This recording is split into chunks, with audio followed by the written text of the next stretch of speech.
¿Qué está ocurriendo con nuestro país? ¿Por qué nos hemos retrasado tanto? ¿Por qué los trámites nos dejan en la posición tan débil en la que nos encontramos ahora?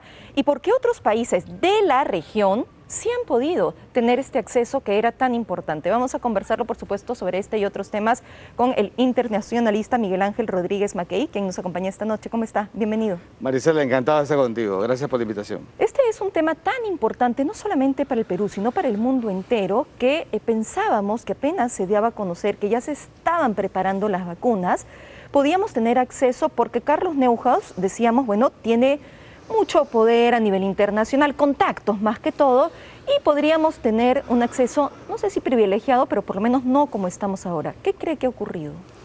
Bueno, fíjate, mencionas a Carlos Neuhaus, tengo mucho respeto y aprecio, es un importante amigo mío, pero creo que el tema de la vacuna no deberíamos, y ahí es un error sustantivo estratégico, personalizarlo. Imagínate si no hubiera Carlos Neuhaus, ¿qué haríamos? ¿Dónde está nuestro aparato estructural para conseguir las vacunas? Yo hemos visto la conferencia de prensa de hoy, el anuncio casi con bombos y platillos de que vamos a tener la vacuna para el día 9 de febrero, y ya me imagino mañana los titulares y todo el aparato funcional para cantar victoria. Pero cuidado, pisemos tierra, Maricel. Creo que aquí lo importante es, fíjate, somos 32 millones de peruanos y vamos a ser vacunados como 22, 23 millones y van a llegar solamente 500.000 para 500.000 personas. Estamos hablando en realidad de una porción que no es, digamos, la relevante. Sí será relevante para el primer gran grupo, que son los médicos, las Fuerzas Armadas y la Policía Nacional. Que ni para ellos va a alcanzar. Que ni para ellos va a alcanzar, pero aquí hay algo importante. Ustedes anunciaban en el entretiempo que el presidente en enero dijo que llegaban las vacunas en enero. Sí. Entonces, a mí me llama mucho la atención cuando un jefe de Estado dice eso, es porque hay confianza, certeza de que va a llegar en enero. Cuando un presidente habla, es porque no hay otra forma de que... Palabra es ley. La palabra es ley. Eso no ha pasado. Las vacunas, fíjate, van a ser embarcadas el día 8 y llegan al Perú el día 9 de febrero. Los chinos tienen la vacuna lista desde el mismo día del contrato. Nos hemos demorado para pagar y nosotros para importarlo, porque ese ya no es un trabajo chino, sino peruano, estamos dando la vuelta casi al mes para tenerla. Te pongo el ejemplo. Chile contrató, pagó y lo tuvo a los 4 días. México los tuvo a los 7 días. Brasil a los 3 días. Nosotros casi el mes. Entonces, y eso descarta entonces lo que trató de señalar la ministra de Salud, Pilar Macetti, que la demora se debía a que también estaban esperando documentos desde China que no llegaron en su momento para que DIGEMIT diera la autorización y para todos los trámites correspondientes. Es evidente que la tramitología peruana es realmente un calvario. Sí. O sea, aquí la demora es peruana, no es China. Repito, los chinos, el contrato firmado, aquí está, paguen, nos demoramos para pagar, el procedimiento como 10 días, y para conseguir el traslado, ahora dicho que por KLM, etcétera, nos vamos a demorar el tiempo que ya se ha anunciado. Fíjate, si eso es para 500.000 de personas, para los próximos 22 millones, hagamos una mirada exponencial y prospectiva, que es lo que me gusta a mí. Entonces no llegamos. Aquí tenemos que aligerar los procesos. Tenemos que cortar ese aparato burocrático que está impidiendo que de una manera pragmática, realista, pronta, inmediata, tengamos la vacuna. Pero es simplemente el poder decidirlo, el autorizarlo, porque cuando hemos conversado aquí con otros entrevistados, siempre decían, la verdad es que en estos trámites que son tan importantes, ya no estamos hablando de temas burocráticos internos del país, que son tan importantes, una llamada de la ministra Bermúdez o una llamada de la ministra Macetti, lo que te demora un mes está en una semana. Claro, en estas cosas pues hay que levantar el teléfono. El que tiene poder consigue el objetivo. Si tienes poder y no lo usas, entonces no tienes estrategia, no eres estratégico. Entonces tenemos que valernos del poder. Si China es, lo hemos dicho por de mil maneras. Es para nosotros nuestro primer socio comercial. Queremos reciprocidad China. Si somos el país con el que hemos depositado toda nuestra confianza comercial, entonces recíprocanos a nosotros e inmediatamente hagamos. Los chinos que han dicho, aquí estoy listo. Entonces, yo creo que el tema de la vacuna y en general el tema de la salud debe mirarse como un tema realmente de Estado. No se está viendo. ¿Qué estamos trabajando? Inmediatez. La vacuna no se puede trabajar sobre la inmediatez. Tenemos que mirar qué es lo que vamos a tener aquí a 5 o 7 meses, el mapa de lo que va a significar el cronograma. Si ya hay contrato, yo me imagino que tenemos que seguir pagando lo que continúa. Acelerar, por supuesto, y lo que tenemos que acelerar también es la pausa que ya me le están pidiendo en estos momentos, pero regresamos, por supuesto, para seguir hablando sobre este tema, sobre la mirada que se tiene de Perú en la región, porque otros países ya tienen la vacuna. Con eso regreso con usted y también está el exministro de Salud, Abel Salinas, ya está con nosotros hoy. El tráfico ha sido un caos total para todos, pero con él también regresamos.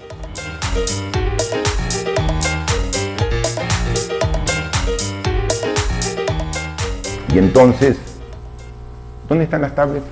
El millón de tablets. ¿Ya están entregadas? ¿Ya están con los contenidos? ¿Se está haciendo la capacitación? Ah, no, ese fue un programa del anterior gobierno.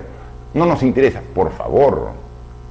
La mezquindad es el peor daño que se genera por este tipo de política. ¿Qué te gustaría que pasara o que cambiara para todos los niños de nuestro país? Lo que yo pediría al gobierno sería que cumpla lo que dijo de comprar tablets, porque muchos niños y adolescentes no pueden hacer sus tareas.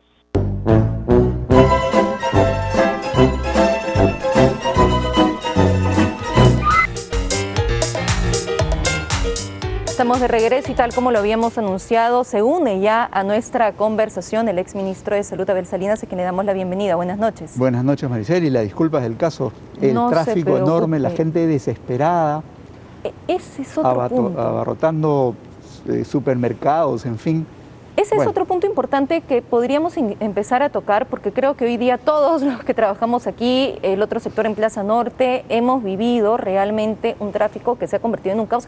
Justamente por eso, las personas piensan ya, llega el viernes, falta muy poco para el domingo, y empiezan a comprar todo en cantidades, aglomeraciones o salir de Lima, lo cual podría generar un riesgo de llevar el virus de un nivel de alerta extremo hacia otros sitios que todavía no están considerados así, doctor. Claro que sí. Bueno, definitivamente un tema de este confinamiento, si bien es cierto, no es exactamente igual al que se hizo el año pasado y que tan malos resultados nos dio, que nos llevó a ser el primer país en contagios por millón de habitantes, las pérdidas de las vidas humanas por millón de habitantes estábamos arriba, ahora estamos en el 10º lugar en el mundo, pero primeros en América, inclusive por 100.000 habitantes. Esto ha hecho que este confinamiento masivo en algunas regiones del Perú se estén haciendo con ciertas libertades, autorizando cierto tipo de actividades que, dicho sea de paso, no va a ser tan fácil controlar, pero que aún así, ante un mensaje tan incompleto, un mensaje tan difícil de entender, ya no solamente del propio presidente, sino de los propios ministros que han tenido que salir en diferentes momentos para ir explicando, y a veces uno lo entiende mejor cuando los medios de comunicación, por ejemplo, empiezan a descifrar... A desmenuzar, ¿no? Un poco, a mostrar los cuadros y a entrevistar en todos los noticieros matutinos. Se ha tenido que entrevistar a cada uno de los ministros, a la presidenta, para que podamos realmente saber qué ha pasado. Este anuncio del 9 de febrero que tenemos las vacunas, ¿cómo debemos tomarlo? Bueno, finalmente llega el primer lote, o podría llegar el primer lote de vacunas, que si bien es cierto es un lote pequeño, que puede servir para 450.000 personas aproximadamente, de los grupos de primera línea, el grupo de personal de salud, la policía, las Fuerzas Armadas, etc. Es cierto que finalmente llega, es una luz al final del túnel. Todavía no vemos qué va a seguir, falta saber qué es lo que va a ocurrir en las siguientes semanas y meses, que ya debería estar plenamente identificado e informado. Vamos a dejar atrás el tema de las fábulas que nos contaba el señor Vizcarra, lamentablemente, y decir que es cierto, el Perú no tenía mucha experiencia en comprar en negociación. He estado escuchando la entrevista y ciertamente el Perú habitualmente compra vacunas a través del fondo rotatorio de la Organización Panamericana de la Salud, que se suman a varios países, entregan un dinero y la OPS compra las vacunas para varios países de América, buscando la calidad, la seguridad y el mejor precio. El tema de COVAX Facility es el mismo mecanismo, pero además se abrieron mecanismos de negociación país a país o país a laboratorio. Y aquí es donde nosotros no hemos tenido experiencia, como sí la tiene Chile, México, Costa Rica, etcétera, que muchas veces compran directamente. Aquí los documentos no avanzaban, finalmente no se pudo gestionar, finalmente pasó a Relaciones Exteriores, los documentos daban vueltas y nadie se atrevía a dar la luz verde final, sí, en las cosas que habían que hacer, y lamentablemente, y lo digo con envidia sana, muchos de mis compañeros médicos, por ejemplo, de diferentes países de América, ya recibieron hasta la segunda dosis de la vacuna y nosotros todavía ni siquiera sabemos cuándo nos va a tocar al grupo de los médicos, por ejemplo. Señor Rodríguez Mackey, ¿esto en qué posición nos deja en la región? Ya no miremos hacia Europa, no miremos hacia otros países, en la región. En la cola. Pero este espejo, este panorama que estamos viviendo, lo habíamos advertido 6 meses antes. En julio, en agosto, dijimos, el escenario que no debe pasar a los peruanos es que llegue enero, febrero y no tengamos vacunas. Casi como Nostradamus, nos está pasando eso. Entonces, por eso hablamos pues de incapacidad de gestión. O sea, aquí no se trata de lanzar epítetos ni ningún calificativo. Son cuestiones reales. Por ejemplo, hoy día en conferencia de prensa, hemos decidido tener una conferencia de prensa con resultados. Por ejemplo, si ya tenemos el contrato con China, es evidente de que el anuncio del siguiente pago y el cronograma y cuando llega, no tiene por qué esperar. No vamos a esperar que llegue el 9, empiece el proceso de vacunación para luego entonces sostener que vamos a tener las vacunas para el mes de marzo. O sea, aquí estamos viendo que el aparato burocrático funcional del Perú está a la saga.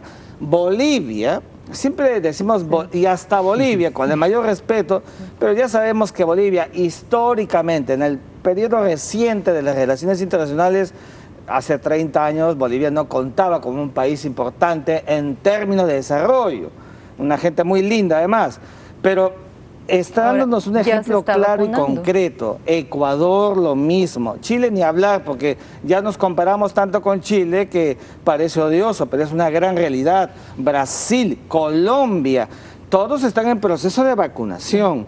Nosotros vamos a empezar realmente tarde y lo que queremos es que ya no nos hablen de negociaciones, nos hablen de firma, sellar el contrato, cronograma, importación, fecha, cronograma. Eso es lo que corresponde en esta etapa. Nadie en estos momentos, Maricel, está ya en la etapa de negociación. Ya todos han concluido, simplemente, exacto, ya para que sean entregados. Pero, por ejemplo, la Unión Europea, y lo comentaba al inicio del programa, ha tenido estos problemas con las farmacéuticas, ¿no? Porque Pfizer, Moderna, AstraZeneca dicen, bueno, ya no tengo para dar más fabricación, y ahí también se genera una situación de entrampamiento que ya no depende del propio país. ¿Y cómo se puede manejar ese tema? Claro, lo que pasa es que cuando llegamos tarde, ahí es donde tenemos los problemas. Muchos países ya hicieron los contratos desde hace meses, han inclusive adelantado pagos desde el mes de julio o agosto. Y nosotros debimos haber firmado también convenios en ese momento y deberíamos haber hecho los adelantos. Y seguramente ahora podríamos tener las vacunas. ¿Qué sigue ahora? Sincerar.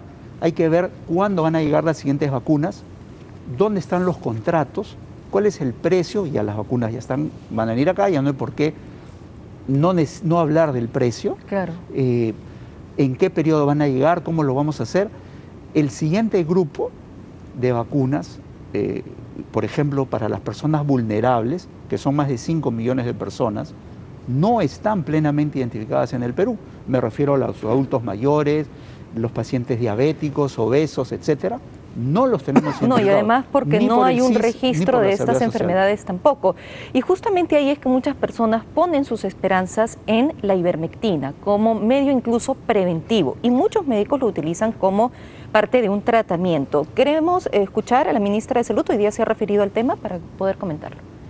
Con respecto a la ivermectina, me temo que en esta situación de incertidumbre, donde todo va cambiando, donde no sabemos exactamente qué puede pasar el día de mañana, y estamos viendo inclusive aún en la fabricación de las vacunas toda la incertidumbre que enfrentan las mismas empresas a pesar del poder económico que tienen y de la urgencia que todos tenemos.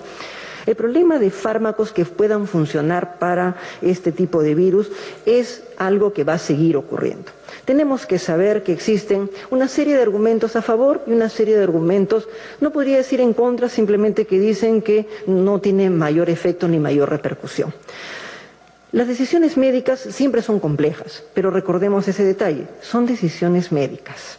De tal manera que un médico tratante, si considera en base a su experiencia y asumiendo su responsabilidad que un fármaco pueda ser útil para alguna persona en alguna circunstancia, el médico tiene la capacidad de tomar la decisión y poder prescribir algo que habitualmente se utiliza para otra cosa. No ha señalado que no se deba utilizar la ivermectina. ¿Cuál es su posición? Así es, la ivermectina es un medicamento antiparasitario que es seguro, que no está comprobado rigurosamente su efecto, sin embargo sí hay algunos estudios que demuestran que puede evitar la progresión de la enfermedad. Cuando alguien inicia la enfermedad y recibe el tratamiento prescrito por el médico y solo por el médico, entonces pudiera evitar que progrese. En forma preventiva no se ha demostrado que tenga efecto, y mucho menos me parece irresponsable que haya personas no médicas que estén recomendando su uso en forma preventiva, en forma masiva. Eso es algo que no se debe hacer porque crea una sensación de falsa seguridad. No porque le haga daño el medicamento a las personas, sino porque la gente puede pensar que tomando ivermectina no me voy a contagiar. Soy el superhéroe y ya me eso expongo no necesariamente totalmente. va a ocurrir. Pero no es que uno le vaya a hacer daño al organismo, por lo menos eso es lo que se tiene de los primeros estudios, ¿no? Yo debo de finalizar esto ya, simplemente quería hacer referencia a un cuadro que me pasaron sobre cómo va la vacunación en el mundo entero y cuántas vacunas, por ejemplo, las dosis administradas de millones y millones liderando Estados Unidos, sigue una larga lista: España, Francia, Rusia, Polonia, Canadá, México, Suecia, Hungría, Chile, Costa Rica, Panamá, Ecuador, y ahí está el cuadro. Y nosotros estamos en el otros. Vean ustedes, si sacamos el banner, van a ver que Perú, por más que lo busqué, no está. ¿Y en qué cifra estamos? En otros. Y creo que ni en otros, porque otros se refiere ya a las vacunas administradas. Entonces, no formamos parte de este cuadro. Una vergüenza, hay que decirlo. Mira, ese cuadro es realmente patético, sí, para nosotros, para nuestra política exterior, porque finalmente las vacunas están en otros países y nosotros tenemos que tener una proyección, una estrategia para contarlas. No hemos hecho esa estrategia, es una pena. Tenemos que hacer todo lo imposible para tenerla en las próximas semanas o meses. La responsabilidad del gobierno actual es esa, Maricel, no hay otra. No debería distraerse y concentrarse solamente en el tema de la vacunación. Totalmente de acuerdo. Y finalmente también decir que, si bien es cierto, tenemos que firmemente trabajar las vacunas, ahora es momento de reforzar el primer nivel de atención. Centros de salud que tengan pruebas diagnósticas, que tengan oxímetros de pulso, que tengan oxígeno y medicamentos, y recursos humanos, los gremios, los sindicatos, que ahora están lamentablemente en discusión con el gobierno y que se sienten desmotivados, deberían volver. Hay que tratar todo eso en su conjunto. Ahí se vence y se puede controlar Sin la eso, pandemia. de nada sirve la cuarentena Así tampoco. es. Si no, no Muchísimas sirve la gracias a ambos cuarentena. por haber estado conmigo esta noche. Gracias. Muy Un placer, amables. maestra. Nosotros Gracias. tenemos que hacer rápidamente una pausa y al regresar van a conocer a más candidatos al Congreso de la República. ¿Cuáles son sus propuestas? Volvemos.